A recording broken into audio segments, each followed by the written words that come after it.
ఇప్పుడు ఎలా బ్రతకాలని నీవు నేర్పిస్తుంటే ఏంటది? జీవగ్రంథం. మన జీవితం ఇదిగో ఈ భూమి మీద ఎలా ప్రయాణం చేయాలో నేర్పిస్తుంది. పరలోకానికి మన ప్రయాణాన్ని ఎలా కొనసాగించాలో నేర్పిస్తుంది. ఏంటంటే మన చేతిలో కనపడుతున్న 66 పుస్తకాలలో కనపడుతున్న ఒక బుక్కిగా కనపడుతుంది. ఏంటి తెలుసా? బైబిల్.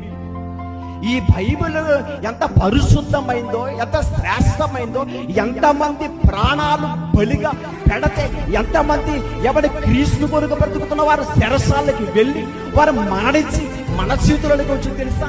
కొన్ని కోట్ల రూపాయలకు కూడా దీన్ని ఏం చేశారో పాట పెట్టారు. కోట్ల రూపాయలకి పాడుకున్నారు. దాన్ని బైబిల్ బయటికి తీశారు. ఈరోజు మనకి సింపుల్ గా కనబడుతుంది. అంటే చాలా మందికి దీని విలువ తెలియక విలువ తెలిసిన వారు దీన్ని గౌరవిస్తారు, ప్రేమిస్తారు.